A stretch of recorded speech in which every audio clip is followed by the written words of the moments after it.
Boa tarde, pessoal. Esse negócio de palestra em meia hora é um exercício para corrigir falantes contumazes como eu. Eu queria mostrar para vocês um pouco de desenvolvimento para o Office 2013. Alguém aqui já fez algum tipo de customização, algum tipo de desenvolvimento para o Office, qualquer versão no passado? Legal. Então, para o pessoal que já viu isso, vocês vão ver algumas novidades. Para o pessoal que não viu, mais novidade ainda. Então, a ideia é a gente discutir o que são apps do Office 2013, o que tem de novidade em relação ao que a gente já tinha nas versões anteriores. A gente vai ver o que dá para fazer nessa nova versão do Office e nessas novas oportunidades de desenvolvimento que a gente tem. E aí eu vou mostrar para vocês alguns exemplos. Beleza? Então vamos lá. Começando pelo começo. O que são apps do Office 2013? Para quem nunca fez desenvolvimento para Office antes, é interessante a gente só colocar todo mundo na mesma página. Desde sempre, a gente tinha a opção de alguma forma, customizar o comportamento do Office, personalizar o comportamento do Office. E a ferramenta mais básica que a gente sempre teve para isso é o uso de macro. Seja via VBA, que era a ferramenta original de macro que a gente tinha no Office, que nasceu lá no Excel, seja a ferramenta mais nova. Alguém sabia que dá para fazer macro em .NET também no Office? Existe uma ferramenta nova chamada VSTA, é porque ela não está ainda em todos os programas do Office. O primeiro que recebeu o VSTA, acho que foi o Infopath, mas é um jeito de você fazer macro escrevendo VB ou C#. Esse é um modelo em que a gente pode automatizar tarefas repetitivas do Office. Tem um outro, muito mais complexo, mas em contrapartida muito mais rico, muito mais eficiente, que é o modelo de add-ins. Eu posso criar componentes, posso criar plugins que eu instalo nos meus programas do Office. E esses plugins podem ser construídos também em VBA, mas principalmente em .NET, usando um componente do Visual Studio chamado VSTO, Visual Studio Tools for Office. Provavelmente, em algum momento, alguns de vocês já viram o VSTO. O VSTO aparece para a gente como os projetos de Office que eu tenho dentro do Visual Studio. E a gente tem isso desde o Visual Studio 2005. Primeira vez que o VSTO apareceu, ele me permitia criar componentes para o Office 2003. E desde então, eu posso criar plugins, posso criar add-ins para estender o comportamento do Office. Eu escrevo esses plugins em .NET e dessa forma eu consigo trazer as minhas regras de negócio para dentro dos componentes do Office. Um exemplo, imagina que você tem uma aplicação de negócios, de controle de pedidos, por exemplo. E aí você traz isso para dentro do Excel de tal forma que você consiga, na janela do Excel, conectar no seu sistema, selecionar um pedido, arrasta para cá e ele já plota os dados daquele pedido dentro de uma planilha do Excel. Dá para fazer umas coisas bem bacanas com o VSTO em .NET. Isso funciona até hoje. Então, o modelo que a gente conhece, para aqueles que já levantaram a mão, que já fizeram algum tipo de customização para o Office, o modelo que vocês conhecem continua valendo, continua funcionando. Só que a gente não pode esquecer o fato de que as coisas estão um pouquinho diferentes de quando o VSTO foi criado lá atrás para o Office 2003. Tem uma variável hoje que a gente não tinha naquela época, que é a bendita da nuvem. Que a gente acha que é propaganda de quem quer vender serviço de nuvem, mas, pessoal, conformem-se com o fato de que desenvolvimento de sistemas nunca mais vai ser o mesmo. Simplesmente porque, a partir de agora, com essa questão de ter um monte de serviço na nuvem, de ter internet acessível para todo mundo, os nossos usuários esperam poder acessar as nossas aplicações de qualquer lugar, a qualquer momento. Não importa o dispositivo que eu estou usando, não importa o lugar que eu estou, tornou-se natural para o nosso usuário esperar que ele possa acessar as aplicações de negócio usando o iPhone dele, usando o Android dele, usando o Windows Phone dele, da rua, de casa, com um tablet, não importa mais. Ou seja, o trabalho que nós tínhamos para desenvolver aplicações, hoje é diferente. E acho que isso já está claro para todo mundo. A gente já percebeu o impacto que esse modelo de sempre conectado, de nuvem, causou no nosso processo de desenvolvimento. E, obviamente, isso afeta o Office também. Venhamos e convenhamos, alguém aqui imagina que a Microsoft vai ficar sentada de braços cruzados, esperando o computador, como a gente conhece, deixar de existir, para que o Office deixe de ser relevante e ninguém mais compre Office? Por outro lado, alguém espera rodar o Word dentro do smartphone? Você pode falar, pô, mas já tem o Word lá. Não é a mesma coisa. Não faz sentido. Não é a mesma experiência, não é a mesma coisa. O que acontece com o Office nesse cenário, então? inevitavelmente, a Microsoft precisa tirar proveito da ferramenta mais disponível que a gente tem para acesso à internet, o browser. E a gente já está vendo esse movimento. Hoje você já tem o Office 365, que já tem programas da Microsoft, já tem programas do Office rodando na web. Então você já tem o Word rodando na web, já tem Excel, já tem PowerPoint. O próprio Outlook você já tem rodando na web. E aí a gente se depara com um problema que é nós, desenvolvedores, aqueles que precisam, por algum motivo, integrar regras de negócios, integrar dados da nossa empresa com ferramenta do Office. A gente sabia fazer isso com o VSTO, sabia fazer isso com o macro, mas isso só funciona no client, só funciona no desktop. A hora que o cara abre o Excel na web, a hora que ele abre o Outlook na web, obviamente nenhum daqueles plugins está lá rodando. Então, como é que eu faço para ter o melhor dos dois mundos? Como é que eu faço para integrar o meu modelo de desenvolvimento que eu tenho no client com tudo aquilo que eu tenho rodando no browser agora, para que eu possa criar plugins para os dois? Essa é a grande novidade que a gente tem. A grande novidade no Office 2013 é o conceito de apps para Office, que não são mais desenvolvidas em .NET. Agora são desenvolvidas em HTML e JavaScript. Então o VSTO que a gente conhecia, nesse mundo novo, não faz mais sentido. Quem já viu como funciona o desenvolvimento para o Windows 8? Alguém já viu alguma coisa? Desenvolvimento baseado em HTML e JavaScript? Exatamente o mesmo conceito. Com uma diferença. No Windows 8 é uma aplicação de verdade, escrita em JavaScript. Aqui não, é ele rodando no browser. Então eu vou programar em HTML e JavaScript tal como eu faria com o Windows 8, só que interagindo com o Office. Significa que a gente está num ponto em que, para desenvolvimento de aplicações agora, eu tenho duas opções. O nosso Visual Studio, velho de guerra, onde eu posso continuar fazendo aplicações em VSTO, mas posso também começar a desenvolver essas novas aplicações em HTML e JavaScript, que eu vou mostrar para vocês. E uma coisa que talvez alguns de vocês ainda não saibam, a Microsoft lançou uma nova ferramenta de desenvolvimento, que não é o Visual Studio. Por enquanto, esse cara se chama Napa. E numa mega simplificação, o Napa é o Visual Studio rodando dentro do browser. Ou seja, a gente tem uma ferramenta de desenvolvimento na web agora. E eu programo 100% dentro do browser. Com isso, vem a pergunta. O que dá para fazer, então? Entendendo que o modelo de desenvolvimento mudou, entendendo que agora eu preciso atender tanto o meu cliente quanto o meu browser, preciso rodar código local, eu preciso rodar código na nuvem, o que dá para fazer? Esses são os tipos de aplicações que a gente pode desenvolver no Office 2013. Então, eu posso desenvolver apps para o SharePoint. E aqui um detalhe interessante. Alguém já desenvolveu alguma coisa para SharePoint alguma vez na vida? Então, os poucos sofredores que levantaram a mão e que já precisaram produzir código .NET para escrever web parts, por exemplo, agora eu posso fazer isso com HTML e JavaScript. 100% client-side. Eu não preciso mais fazer deploy de código .NET para rodar código no SharePoint. E da mesma forma, eu tenho 3 novos modelos de aplicações baseadas em HTML para o Office. O primeiro dos modelos, que é a TaskPane App, vai parecer muito familiar para quem já fez alguma coisa com VSTO. No VSTO, a gente conseguia criar painéis que rodavam na lateral do Office e aqui dentro rodava código .NET. E esse código .NET podia, por exemplo, acessar meu banco de dados e depois interagir com a aplicação do Office. Eu posso fazer isso agora com HTML e JavaScript. Rodando hoje no Word, no Excel e no Project. Tanto no client quanto na web. Content App. Isso daqui é uma novidade. Eu consigo embutir conteúdo HTML e JavaScript dentro de uma planilha do Excel. De tal forma que eu possa, por exemplo, ler o conteúdo dessa lista e, a partir desses valores, plotar alguma coisa aqui dentro do meu mapa. Aqui o céu é limite, literalmente. Eu posso enfiar qualquer coisa em HTML lá. Você poderia pegar um canvas e colocar o seu próprio formato de gráfico aqui dentro, a partir dos dados que você tem no Excel. E, finalmente, aquele que eu particularmente acho mais legal, que é o modelo de app para o Outlook. Então, com as apps para o Outlook, com as apps de e-mail, eu consigo ter uma aplicação rodando dentro da minha janela de mensagem, dentro da minha janela de e-mail.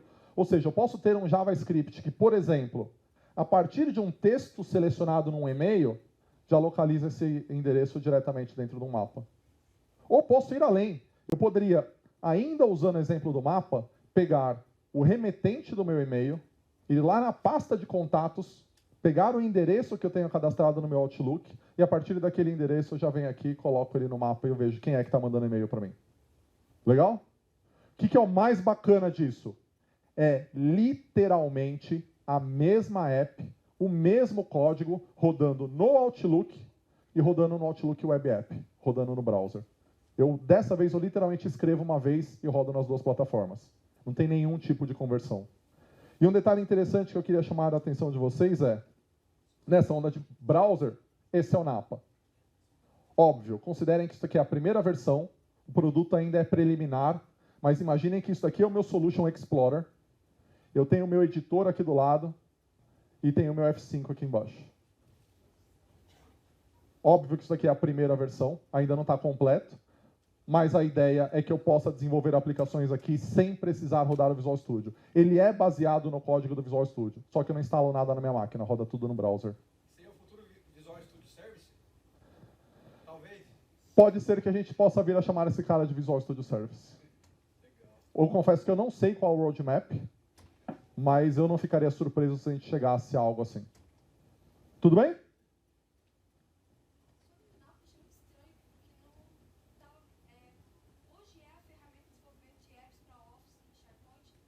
É uma das ferramentas. Eu posso usar o Napa, mas eu posso usar o Visual Studio também. Inclusive, um dos botõezinhos que eu tenho aqui é abrir no Visual Studio. Então, eu posso começar o desenvolvimento no Napa e a hora que começa a ficar complicado, eu posso jogar para o Visual Studio, para ter debugging e tudo mais. Perfeito, é isso aí. E daqui ele faz deploy direto para o meu SharePoint e hospeda a aplicação lá no meu SharePoint. Isso é beta ainda, Está bem longe de ser produção. Então vamos lá. Como fica mais fácil a gente ver funcionando, deixa eu mostrar isso para vocês. Eu queria só fazer que vocês pensem numa coisa. Alguém reparou que aquilo que a gente chamava de add-in, agora chama app? Caiu a ficha para alguém? Windows Store, Windows Phone Store. Vamos ver se alguém adivinha o que acabou de ser inventado. Essas apps que você criar com HTML e JavaScript, você pode publicar no site da Microsoft e vender. Exatamente como você faz com as apps de Windows e de Windows Phone. A Office Store já está rodando. Você já pode publicar aplicações. Tanto é verdade isso, que eu tenho aqui na minha máquina, que eu espero não vai me fazer passar vergonha. Deixa eu só reabrir minha conexão aqui.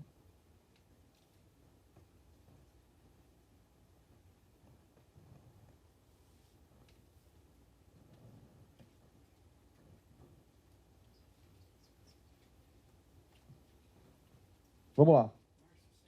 Para quem nunca viu, esse daqui é o Exchange 2013 no Office 365 Preview. Esses são os e-mails que vocês me mandaram. E, olha que legal, eu tenho até app do LinkedIn aqui. E aí o que ele faz é pegar a pessoa que me mandou o e-mail, ele já conecta no LinkedIn e já traz os detalhes dessa pessoa. Então essa app já está publicada na Office Store. E aí o que eu vou mostrar para vocês é como é que a gente faz esse tipo de coisa, como é que a gente desenvolve esse tipo de coisa. A minha ideia, e por que eu pedi para vocês mandarem um e-mail? Existe uma ferramenta de CRM baseada na web, chamada Highrise. Alguém já ouviu falar? Highrise foi criada por uma empresa chamada 37 Signals, que fez um negócio sem muita importância, inventou um tal de Ruby on Rails, que quase ninguém ouviu falar. Oi? Não, beleza. E esse Highrise é um CRM, todo baseado na web.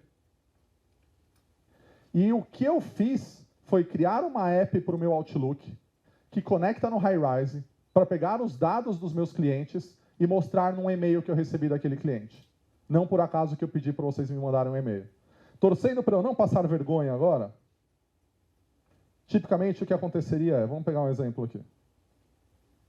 Isso parece um negócio de CRM online com o Outlook, não? Exatamente, é a mesma ideia. É a mesma ideia, só que usando uma outra ferramenta de CRM. Imaginando que você pode usar isso para qualquer tipo de aplicação que você tem dentro da sua empresa. Então, deixa eu pegar aqui o Fernando.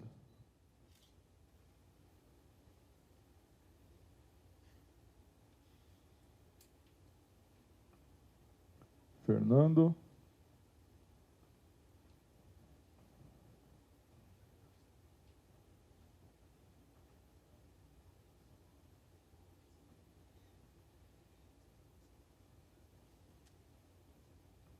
fdesenvolvedor@hotmail.com. Vamos lá. Fernando Carmo Dev. Qual a empresa? Quem é o Fernando? Qual a empresa? Ímpar. O e-mail é fdesenvolvedor@hotmail.com. Ups. Cadastrei certo. Então, o que eu fiz foi cadastrar. Está na palestra do VS Summit. O que eu fiz foi cadastrar um cliente no meu CRM. E ele está lá cadastrado no Highrise, uma ferramenta totalmente independente do meu Outlook. E se eu voltar aqui para o meu Exchange,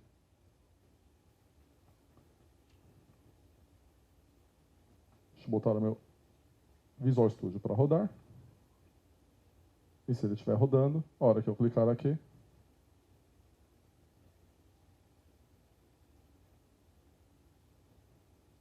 não me faz passar vergonha, vai.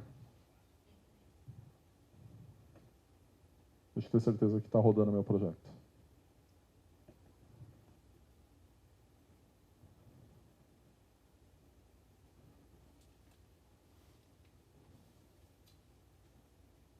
Como é que isso é possível? Qual é a mágica que eu estou fazendo? O Highrise, ele tem uma API que me retorna um XML com os dados de todos os clientes. Como eu tenho uma aplicação JavaScript HTML, basicamente o que eu estou fazendo é uma chamada jQuery para ler essas informações. Então está aqui o Fernando que eu acabei de cadastrar. Ó. E via jQuery eu bato lá nesse web service, baixo o XML e trago ele aqui para dentro do meu Visual Studio. Então o código que a gente está vendo aqui, eu queria chamar a atenção de vocês para isso. Eu particularmente achei muito legal a primeira vez que eu vi isso. Isso daqui é o código JavaScript para interagir com a minha aplicação. E quem está acostumado com jQuery vai se achar em casa aqui. A gente está usando jQuery puro. Nesse caso, não. Por ser XML, não. Aí eu usei o Ajax puro dele. Mas se aquele web service retornasse JSON, eu poderia usar JSON. Nesse caso, especificamente, JSON-P, porque ele está rodando num outro site. Mas o código da interface, por outro lado, é HTML puro, pessoal. Reparam eu importando jQuery aqui e importando o modelo de objetos do Office, que me dá acesso aos objetos que me permitem navegar pela minha caixa de e-mail. Lá no meu JavaScript, como é que eu estou lendo o conteúdo do meu e-mail para eu poder pegar o endereço de e-mail do meu remetente e buscar as informações dele no Highrise? É tão difícil quanto isso aqui. Office.context.mailbox.item. Ou seja, ele vai pegar o item que está atualmente selecionado no meu Outlook, no caso, a mensagem selecionada, e a partir dali eu pego o from, meu remetente, e-mail address. E daí para frente é HTML, CSS, JavaScript, como a gente está cansado de ver. Legal? Deixa eu ver se agora a gente consegue ver ele rodando aqui. Pô, Caio, maldade, hein?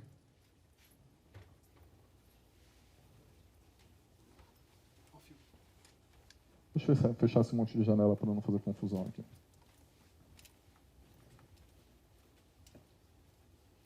Quando eu dou F5, olha que legal.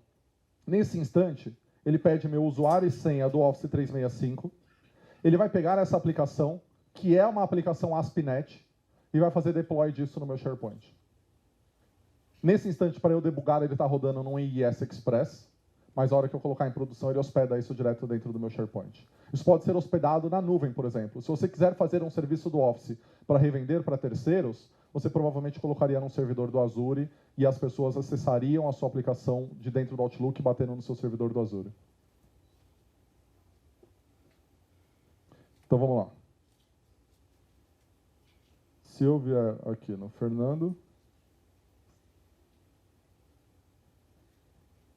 tá lá.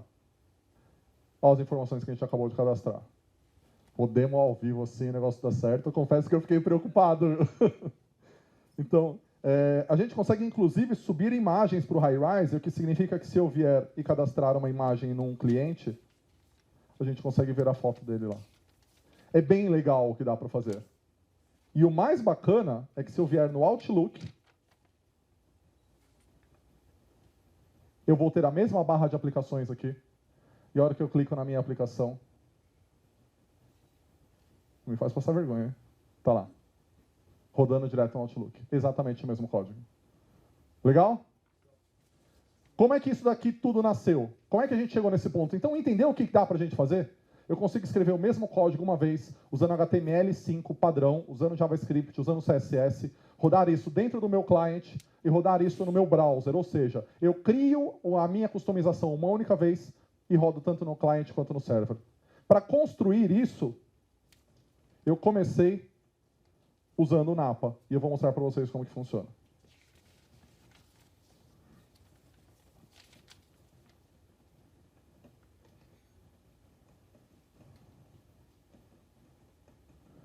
Quem usa Office 365 vai reconhecer o URL que eu estou acessando. Aquele é o portal de acesso ao Office 365. E eu vou logar com a conta que eu criei. E uma coisa legal de vocês saberem é que vocês podem também entrar no site da Microsoft, criar uma conta dessa e fazer tudo isso que eu estou fazendo.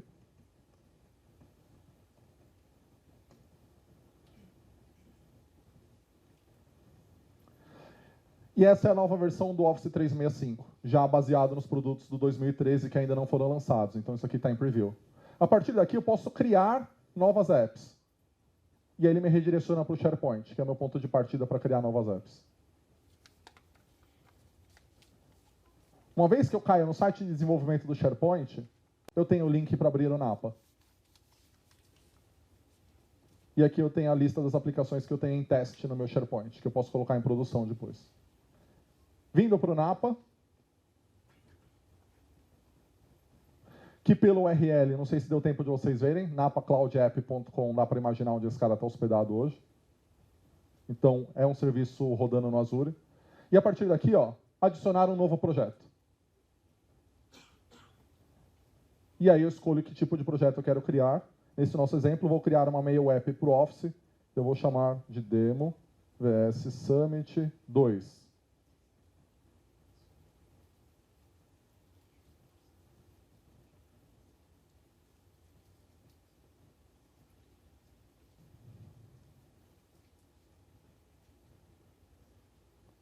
Cadê o meu reloginho? 6? Pô, quando a internet funciona, até que dá tempo de mostrar tudo. Acho melhor eu não elogiar, né? A hora que ele terminar de carregar, então aqui eu tenho o meu conteúdo, com as minhas páginas CSS, com imagens, tenho o meu HTML e tenho o meu JavaScript.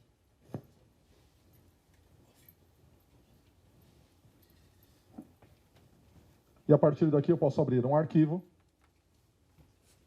Falei que não podia elogiar. E editar diretamente esse arquivo aqui no browser. Quando eu estiver pronto para testar essa aplicação, e aí vamos ver se ela está funcionando? H1. Será que funfa?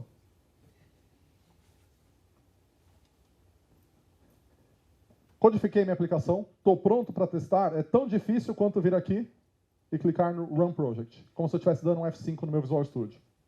Nesse instante, o que ele vai fazer? Exatamente a mesma coisa que a gente viu lá no Visual Studio.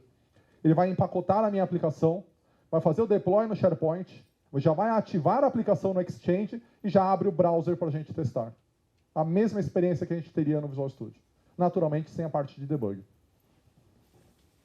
Enquanto está subindo aqui, quer aproveitar alguém alguma dúvida para não ter que sair correndo depois e não responder pergunta nenhuma? Tem alguma versão rápido para a versão do Office Windows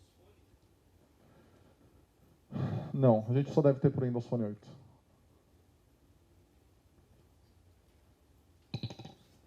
Aplica a app no Office Store, ele segue o mesmo processo do Windows também, tem que ter uma validação. Como ainda está em preview hoje, o processo é muito mais simples, mas imagino que lá na frente a gente vai ter um processo tão rigoroso quanto.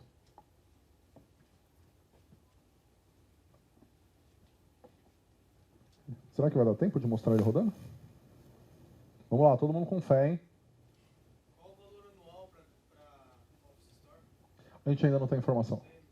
Hoje ainda não tem preço nenhum para isso. Eu arriscaria dizer que deve seguir o mesmo modelo que a gente tem na Windows Store, na Windows Phone Store, o 7030 ou 8020, mas ainda não tem nenhuma informação a respeito.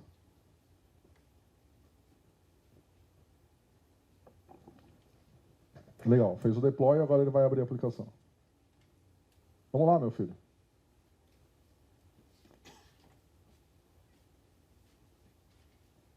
Então agora ele já vai abrir a página do Outlook.com, a página do Exchange.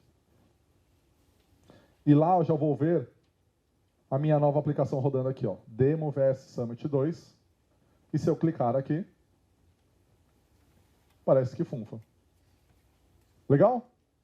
Se eu precisar ir além do que o Napa me oferece, é tão simples quanto vir aqui e abrir no Visual Studio. Ele empacota todo esse projeto aqui, que até esse instante estava salvo lá no SharePoint, gera um zip self-extract aqui e já abre o projeto do Visual Studio. A partir do momento que eu começo a customizar no Visual Studio, eu não consigo voltar para o Napa. Pelo seguinte, porque quando eu levo isso aqui para o Visual Studio, ele vai virar um projeto ASP.NET. O que significa que eu, por exemplo, posso colocar código server-side nesse website depois, o que eu não conseguiria fazer com o Napa. No Napa, eu só coloco o código client-side. A hora que ele vem para o Visual Studio, o meu arquivo que eu acabei de customizar está aqui. E aí é um projeto ASP.NET normal. Legal? Daqui para frente, todas as ferramentas que a gente está acostumado. O que significa que se eu der um F5, é exatamente aquilo que a gente estava vendo agora há pouco. Eu consigo debugar essa solução e tirar proveito de tudo que o Visual Studio me oferece. Joia? Surpreendentemente, eu consegui cumprir o meu tempo. Se alguém quiser mais informações, pessoal, meu Twitter, nosso blog na Lambda, estou à disposição para trocar ideia a respeito disso. Pessoal, muito obrigado.